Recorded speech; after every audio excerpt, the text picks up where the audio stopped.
Welcome to Mad Money. Welcome to Cramer. My friends, hey, look, I'm just trying to make a little bit of money here. My job is to entertain, but to put it in context, call me, 1-800-743-CNBC. Tweet me at Jim Cramer.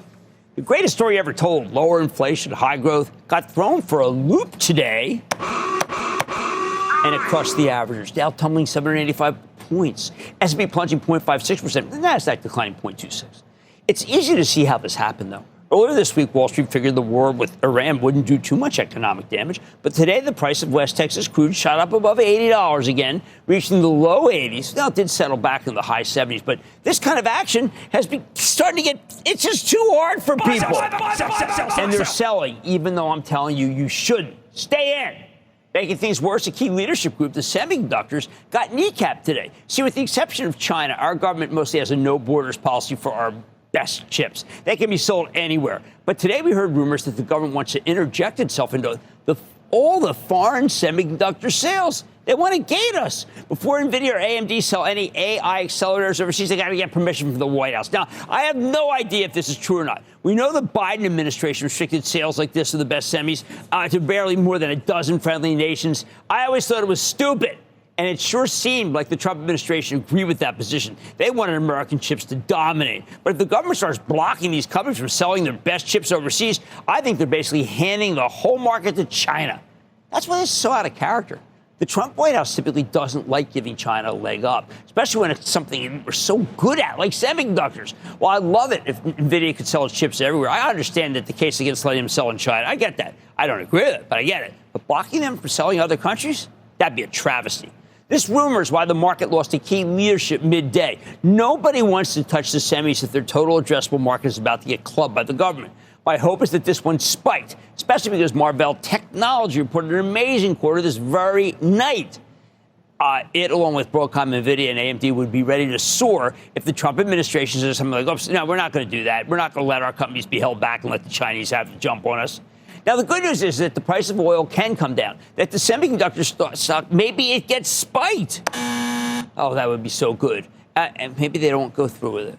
The bad news is there is a war on, and it's not a stable setup for a rally as much as we'd like to think it is. I know there are no do-overs in this business, just narratives of what could have been. So let me tell you what could have happened if oil hadn't spiked and the administration hadn't been mulling new regulations on the semis, the best performing stocks of the year. To tantalize, I'll tell you one thing. It would have been fabulous. This morning, we had a monster reversal, something that's plagued this market for a while, the awkwardly named Halo trade. Halo means heavy asset, low obsolescence companies. In the manic search for something, anything that might be immune to AI, money managers seized on industrial companies that face no competition from AI. If anything, this technology will only make them more efficient. So we gravitated to the Honeywells, the Nucors, RTXs, any company to help us build out data centers. The Halos, companies that make tangible things for a profit. It was working, and it felt good. We had so many great industrials running.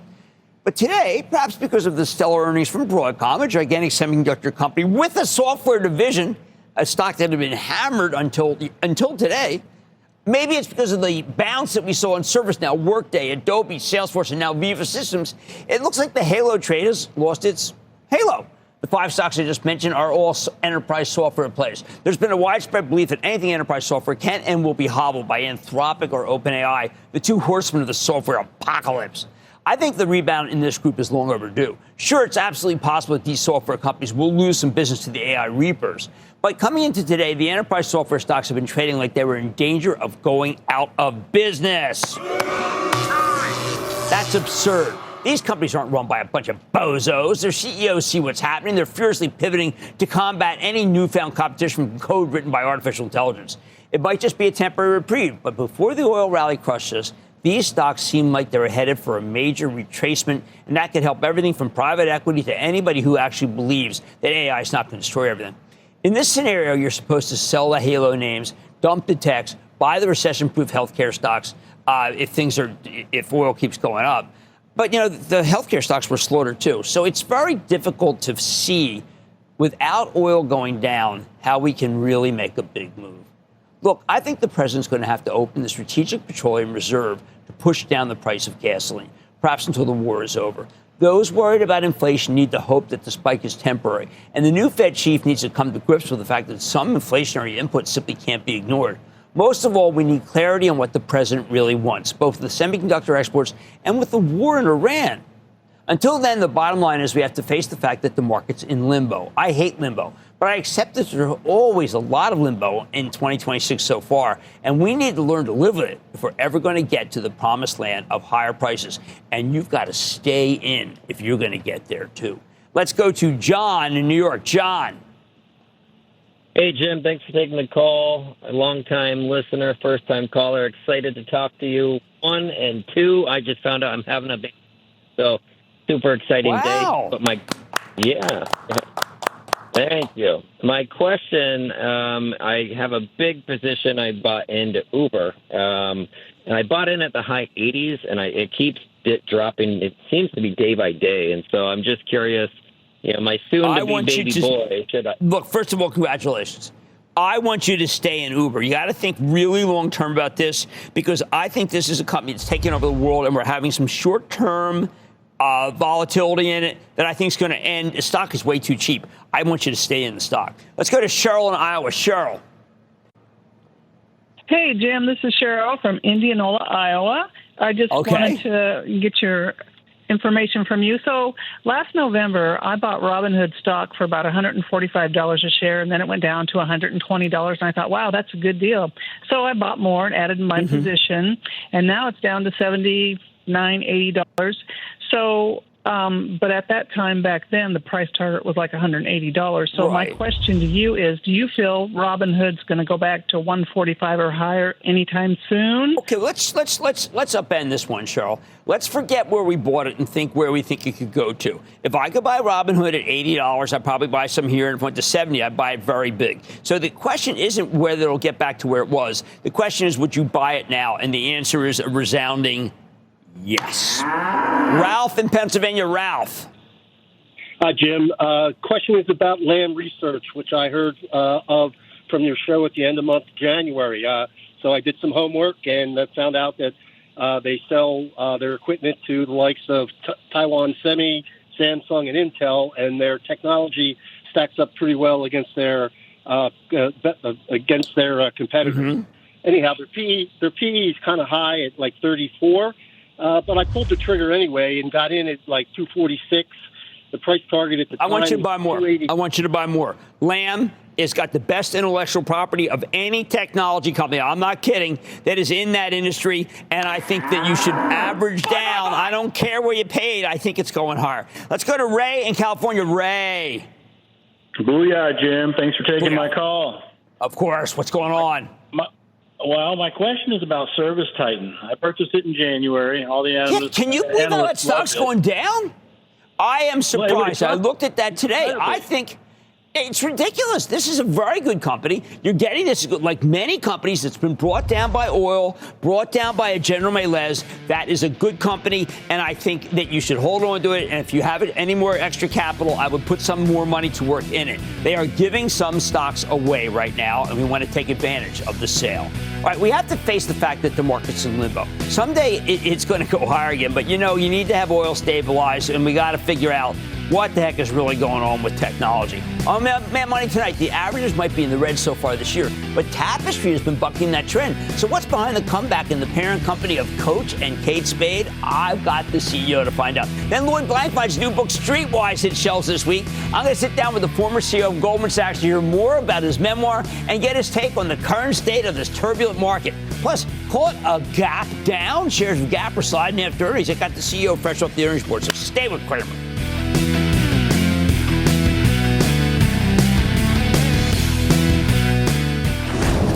Don't miss a second of Mad Money. Follow @Jim Cramer on X. Have a question? Tweet Cramer. #MadMentions. Send Jim an email to madmoney@cnbc.com or give us a call at 1-800-743-CNBC. Miss something? Head to madmoney.cnbc.com.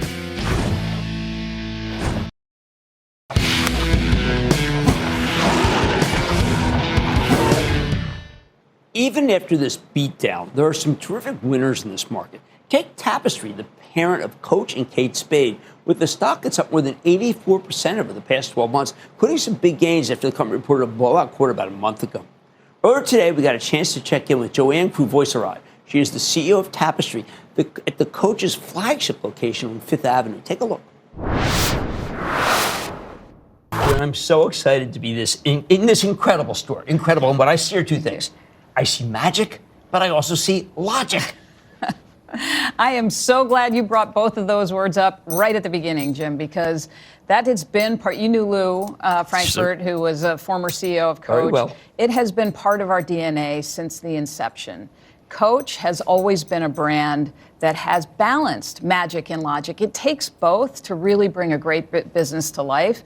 And Tapestry has embodied those concepts, and you're going to hear that a lot today. Well, this is not a new brand, but it feels new. I don't know whether it feels new because of the charms, a book charm, so brilliant. Feels new because of the colors. Feels new because, I don't know, the people who work here make it feel new.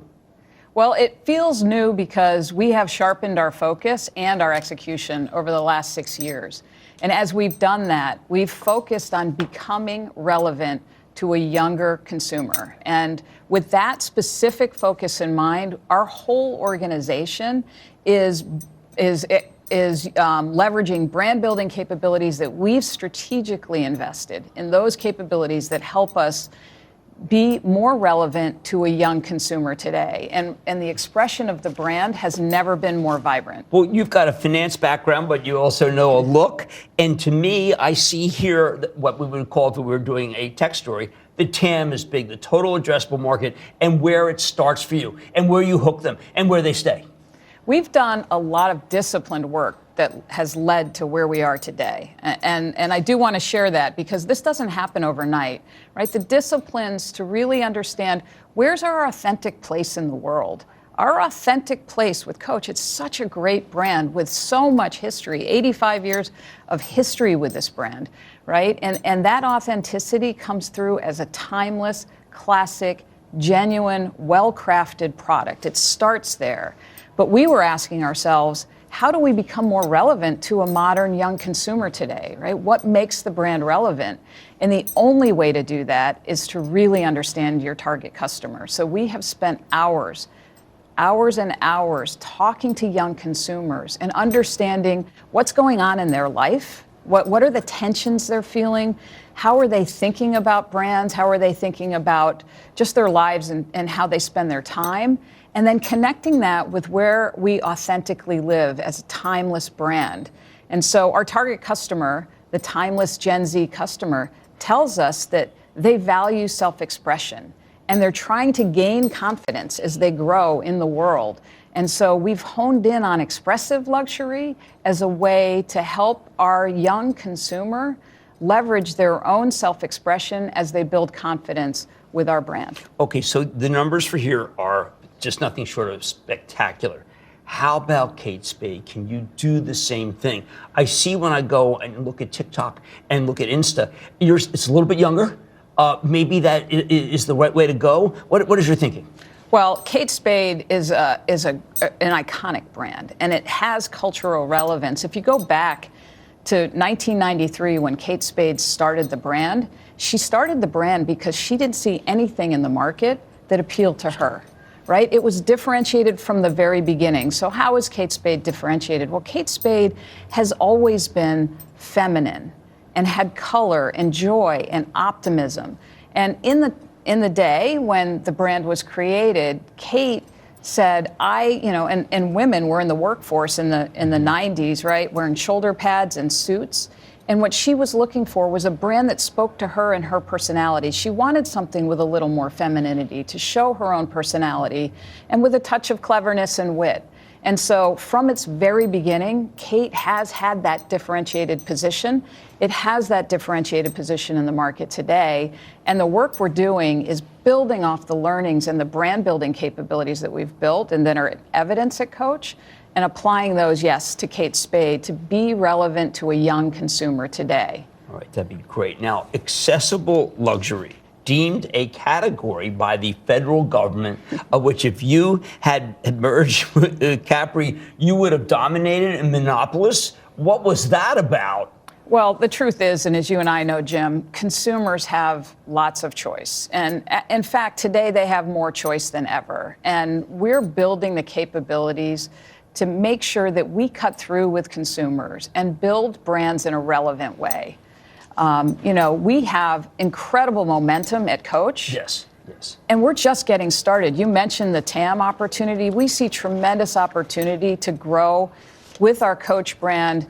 The way we look at the market, we have 1%, less than 1% share globally. So we have an opportunity to continue to drive growth at Coach and reignite growth at Kate Spade with these capabilities that we've built.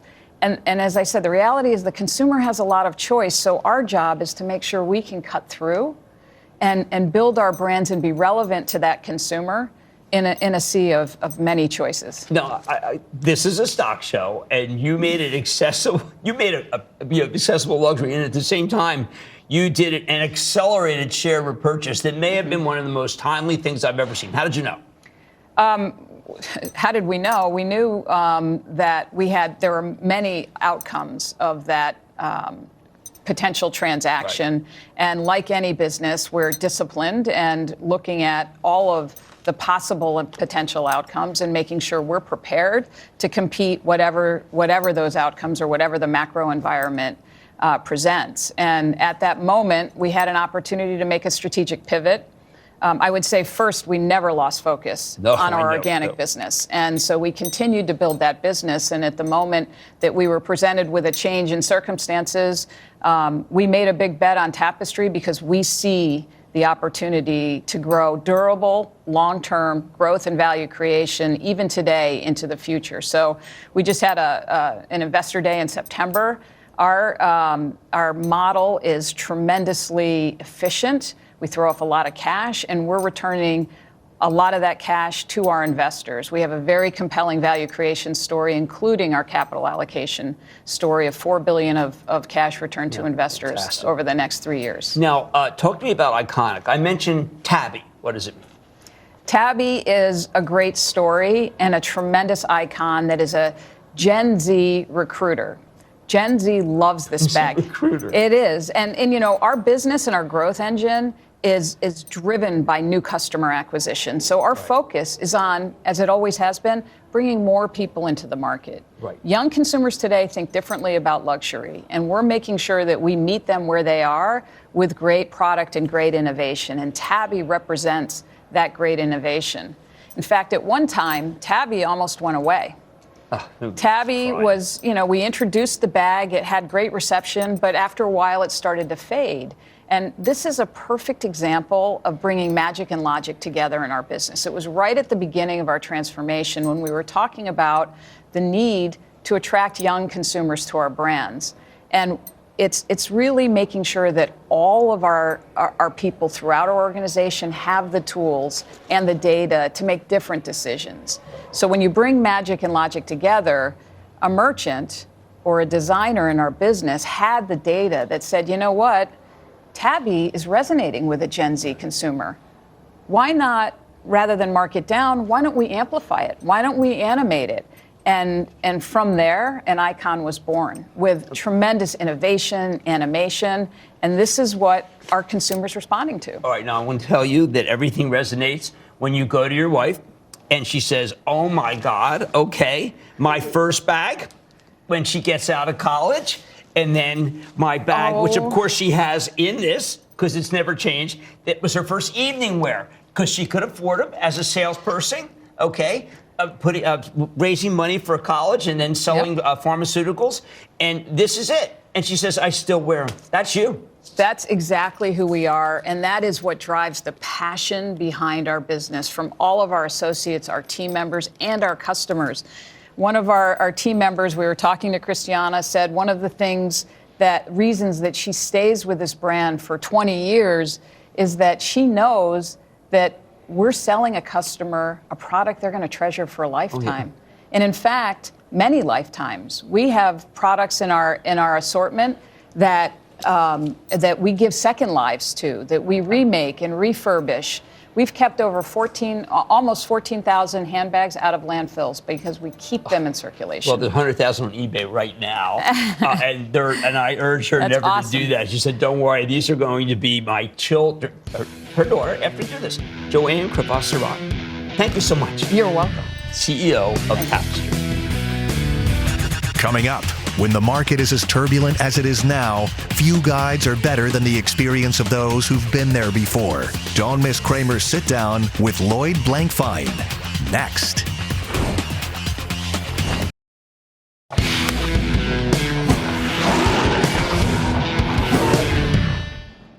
During this crazy, sometimes terrifying moment for the market, I want to check in with someone who has a lot of experience handling market meltdowns, Lloyd Blankfein, who served as chairman and CEO of Goldman Sachs from 2006 through 2018. Basically, he took over right before the financial crisis, handled it better than any other financial institution. This week, he's published a new book, which I love. It's called Streetwise, Getting to and Through Goldman Sachs. This is a fantastic read. The parts of the financial crisis are really priceless. Don't take it from me. Mr. Blankfein, welcome back to Everybody. Mr. Blankfein, Mr. Cramer, thank you for having me. Thank you, Lloyd. Lloyd, it's a fabulous read. And one of the reasons it's a fabulous read is I feel I'm in the room. I feel I'm in the room when you get partnered. I feel you're in the room with Jay Aaron. And I feel like I'm in the room when the country's melting down. What did it feel like? Jim, for about half the book, you were in the room. For the because we overlapped. Yes, we did. You were my rabbi. You college, helped me Harvard Law tremendously. School, Goldman Sachs. I was 2 years behind you everywhere. Yes. But you were incredibly helpful to me because that's just the way you are. Well, you're easy to be helpful to. Well, okay, so tell me. It looked like that when everybody was called in at the Federal Reserve, that you weren't in charge at that moment. It looks like Tim Geithner was bossing you around. And at one point he told you, listen, I think maybe Wachovia. And you said, Wachovia, go. Oh, no. And how about Citi? No, after Lehman went, they had us on Friday, that next Friday and all day Saturday, we were merging with Citigroup. Right.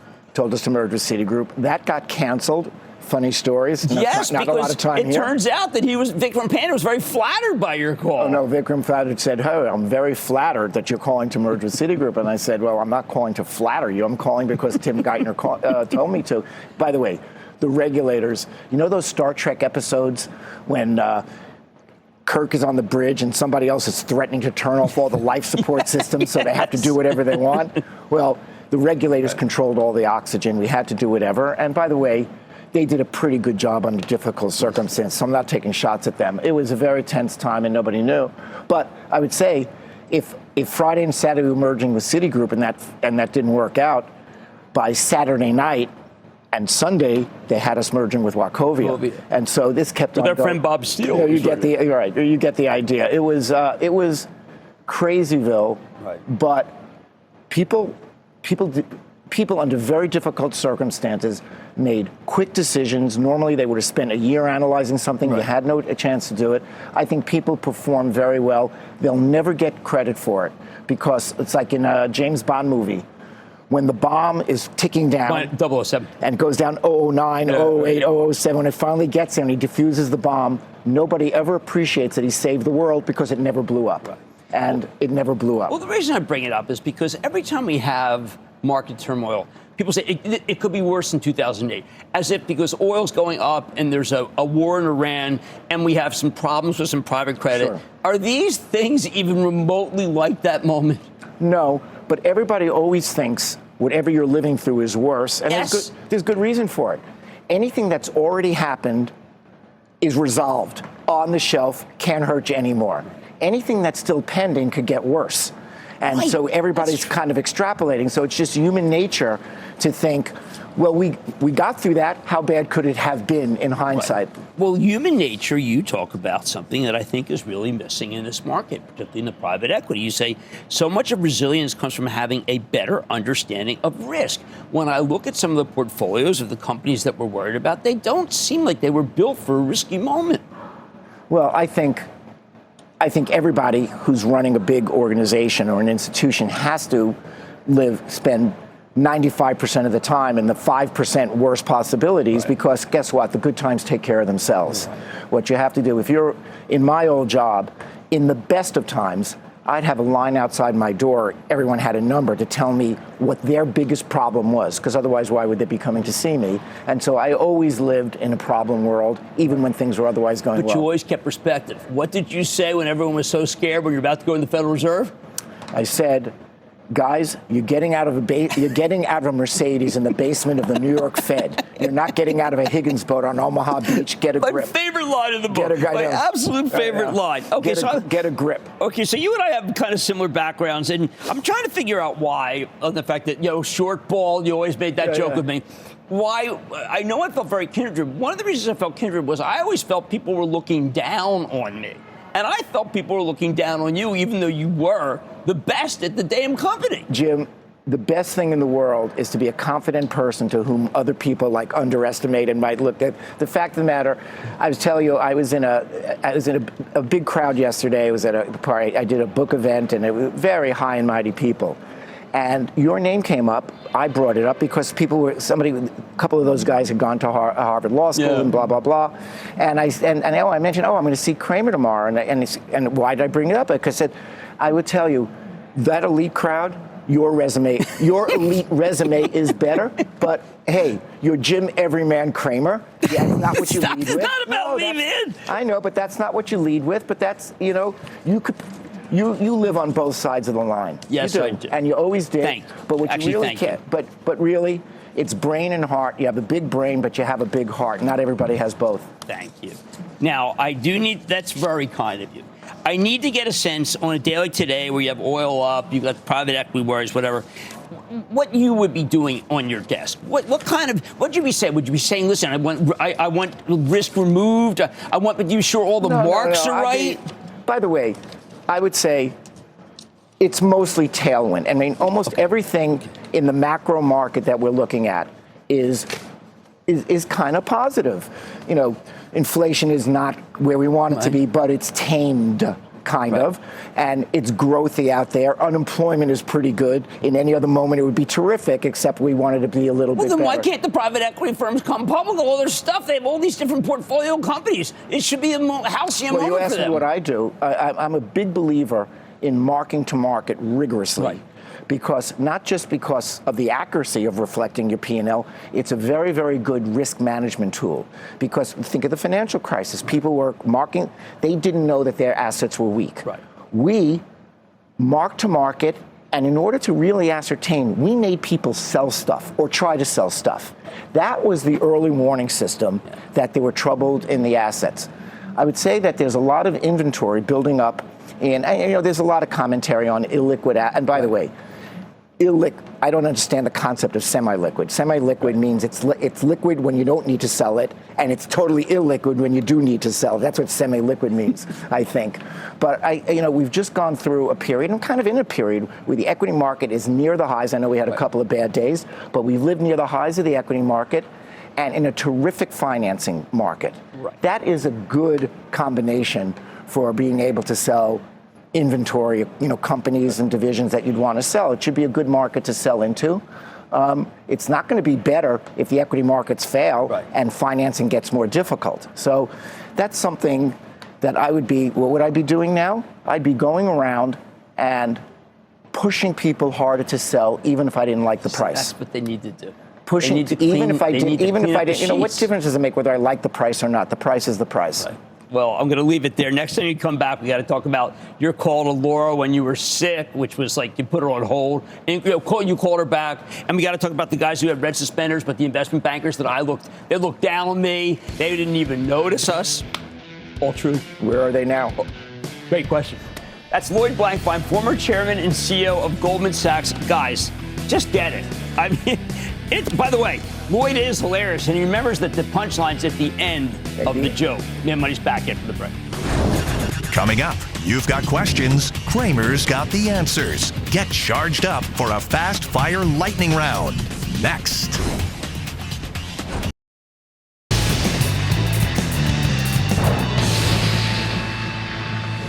It is time for the lightning round question. My Bradford calls the name.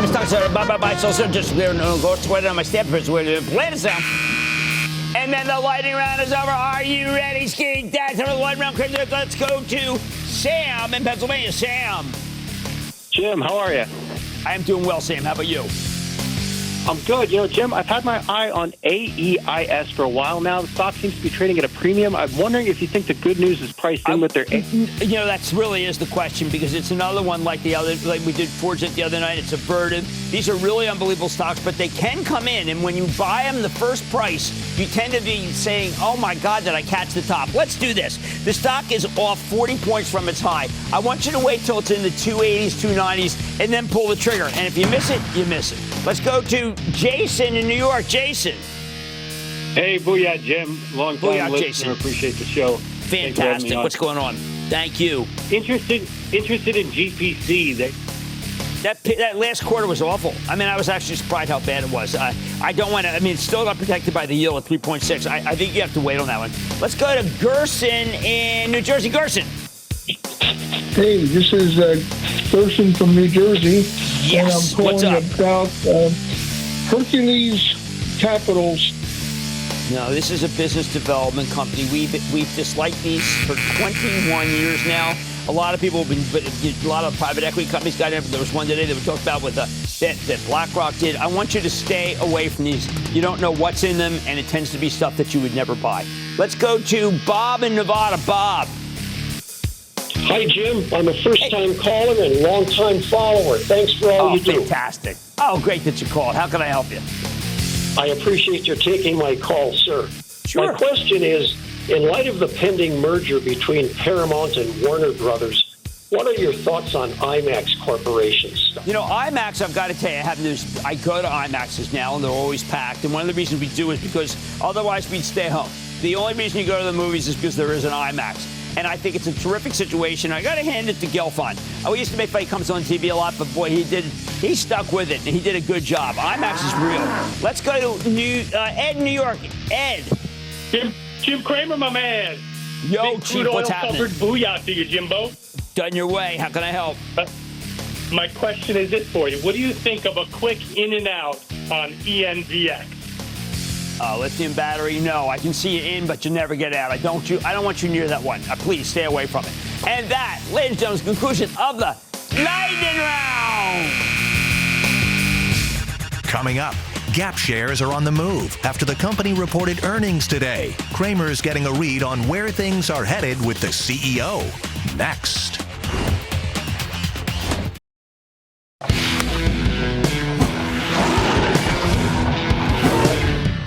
All right, what the heck's happened to the stock Gap after hours? It looks like a real turnaround story, and then reported somewhat of an imperfect quarter after the close. In line, revenues, softer than expected same-store sales at one of the divisions, small earnings miss, and yet the stock gets crushed after hours. I don't get this. It didn't help, though, that the full year and first quarter forecast came in a little light, but maybe they're just being conservative. So is this just temporary turbulence, and we really need to worry now that the stock's starting to run? Let's take a close look at Richard Dixon, the president and CEO of Gap, find out what's going on. Mr. Dixon, welcome back to Mad Money. Thank you, Jim. Always good to be here. Okay, so Richard, I got to tell you, if someone told me that Gap, the regular Gap, could do 7% comp, I would say that's impossible. I'll pay $50 for the stock. So we are in some weird mode where, because you were a little bit light on Old Navy, people are not even paying attention to how good Gap is, or Banana Republic for that matter. Could you please help me understand what's going on? Yeah. Well, Jim, first, thank you. We delivered another successful fourth quarter, and it's also marking another year of real meaningful progress for the company. We achieved our second consecutive year of top-line growth. That's 8 consecutive quarters of positive comparable sales, and that's real consistency. Comps were up 3% in the fourth quarter. It was driven by Old Navy, up 3%. Gap, as you mentioned, plus 7%. By the way, that's on top of last year's 7%. And Banana Republic, 4% comp. That's 3 consistent quarters in a row. And of course, we know we're rebuilding Athleta. It's also, I think, important to note, we're winning across all income cohorts, and we grew share in the quarter. Lastly, I'd say a big important highlight, 2025, we drove our highest gross margin in the last 25 years. Wow. And we further improved our balance sheet. We're ending the year with $3 billion in cash, consistency in our top line, controlling the middle of the P&L, and great bottom line progress. So the progress that we're making and have made over the past 2 years, it's reinforcing our confidence in our 26 outlook, which reflects another year of top-line growth in addition to operating margin expansion. So we are very excited about where we are, and more importantly, moving into the next phase of our transformation, which we couldn't be more excited about. All right, now I want to know about health and beauty. I love that part of every store. It moves. The stuff moves. You're going with it. Absolutely. Look, beauty, as you know, it's one of the fastest growing, most resilient retail categories in the U.S. And when we study our consumers, our consumer insights reinforce that there's strong demand for the category and specifically with our brands. So when you look at other fashion and apparel retailers with a beauty offering, the category represents anywhere between 5% at a low to 20% of their sales, highlighting the meaningful potential that this category can represent within our business over time. We're not foreigners to the beauty business. We have had an underdeveloped beauty business. And based on our consumer feedback and insights, the potential of this category is fantastic. In 2025, you will recall, we announced plans for our strategic expansion into the category with a phased approach, introducing it with Old Navy in the fourth quarter, and Gap is going to be relaunching its fragrance later this year. Watch the space. Over the long term, we believe this is going to be an important category of growth for the brands. All right, so let's go over what that had got us last time to a hornet's nest of confusion: tariffs. It was very difficult to try to figure out what they really were. It was so on the fly. Give us the state of play right now on tariffs in your company. Look, first, I really want to say I'm really proud of how our team has navigated tariffs over the past year, leveraging a broad slate of mitigation strategies to manage the impact to our P&L. Look, we view this latest news as an evolving situation. We've not included any of the benefit from the Supreme Court ruling and Section 122 announcement in our current outlook at this time.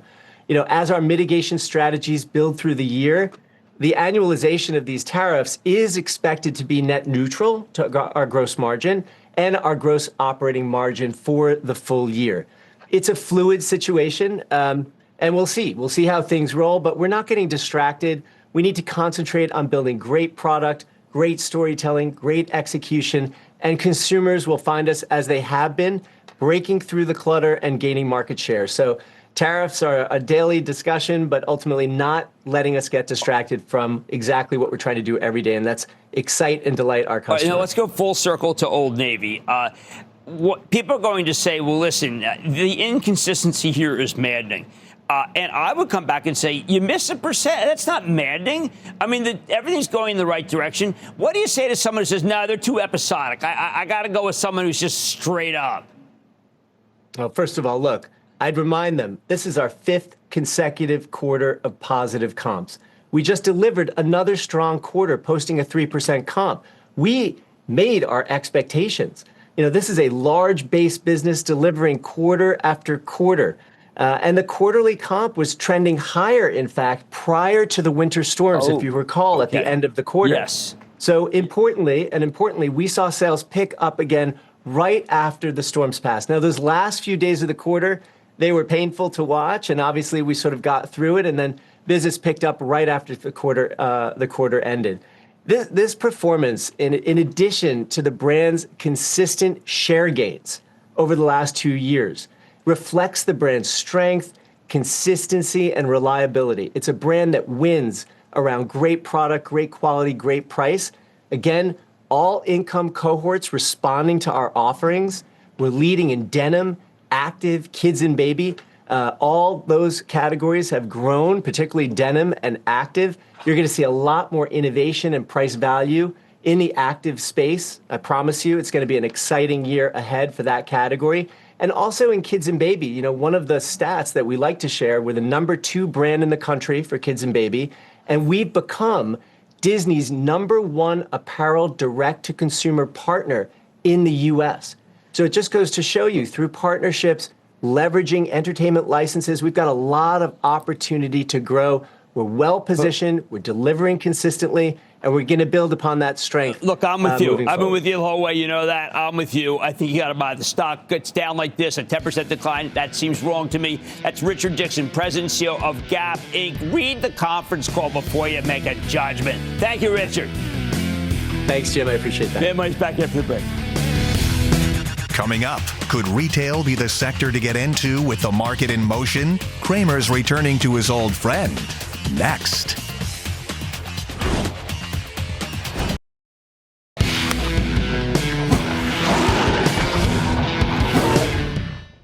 You know I cover a multitude of industries, but my first love is retail. I love today walking through Coach and Kate Spade, noticing what can grab you, what can entice you, maybe spend a little more money. Maybe you see something to wear that makes you feel more confident, brightens your day. After the war, my dad sold trousers at Gimbel's, one of the biggest stores in Philly, rivaled by Litz, where my mom sold lingerie. Now, unlike Coach and Kate Spade, these places were awful, and my folks hated their jobs as all the bosses treated them terribly. And only my dad was fired for something he probably should have gotten promoted for. After that, my dad sold carpet. Then he sold toys out of his station wagon, including board games that he helped make. It was a disaster. Ultimately, he ended up selling gift wrap, scotch tape, plain boxes, printed bags. As a writer on how to make money in any market, it was an awful business. On Saturdays, I'd go with Pop to see customers. He was always treated terribly. Until one day, we saw his calling, selling doggy bags to restaurant owners so penny-pitching Philadelphians could take their leftovers home in bags with the restaurant's name on them. When he found that business, he no longer had to beg, and it was delightful. So on Saturdays, we did something different. We'd go to indoor malls and we'd watch stores. We'd watch what customers picked up. We'd measure how many came out empty-handed, how many were burdened with many packages. He told me how to watch the faces of salespeople, watch the managers, watch the register. Maybe working there, you'd see people treated like he was at Gimbel's. Get a sense before you sit down of what's high priced, what's on sale, what wasn't moving, what was. Today at Coach, Kate Spade, the subsidiaries of Tapestry, I know Pop would have been smiling. Every box was checked. The register had been humming before we came in. Smiles galore, well presented, nothing promotional at all. Now, I know it sounds strange, but after years of watching with Pop, I can tell a winner in retail just by witnessing the stores. Tapestry's a winner. Well organized, great price points, beaming salespeople, a true sense of wonderment. Would I buy the stock? Well, that's not enough. You got to do a little homework. However, it is a good place to start. What I heard from CEO Joanne Cruvasaro today makes me feel very confident about this stock. There are a million reasons why I wish my dad were still with me, but sitting down and watching a store was our favorite thing to do after watching an Eagles game together. Case in point, one of my greatest hits ever when I was a hedge fund manager was shorting the stock of a retailer named Gantos from the 30s all the way down to zero. Goldman Sachs loved it the whole way. How did I know it was going to go down? Because Pop, he went to watch a series of Gantos locations during the week, and then he took me to see one at Franklin Mills outside Philly. It was a busy Saturday. The mall was packed. We watched Gantos for 4 hours. We watched miserable salespeople ignore customers. Prices were outrageously high. The merchandise, mostly women's clothes, was painful to look at. Most importantly, we only saw 2 people walk out with bags. 4 Saturday hours, 2 satisfied customers. Ouch! Goldman Sachs thought Gantos could be the next big thing. Pop said it would be bankrupt within a year. He was off by about 6 months. One of my greatest trades ever. I got the opposite vibe today from Coach and Kate Spade. I say, giddy up. This one is working. I like to say there's always bull market summer. I promise I'll find it just for you right here on Mad Money. I'm Jim Cramer. See you tomorrow. All opinions expressed by Jim Cramer on this podcast are solely Cramer's opinions and do not reflect the opinions of CNBC or its parent company or affiliates and may have been previously disseminated by Cramer on television, radio, internet, or another medium. You should not treat any opinion expressed by Cramer as a specific inducement to make a particular investment or follow a particular strategy, but only as an expression of his opinion. Cramer's opinions are based upon information he considers reliable, but neither CNBC nor its affiliates and or subsidiaries warrant its completeness or accuracy, and it should not be relied upon as such. To view the full Mad Money disclaimer, please visit cnbc.com/Mad Money disclaimer.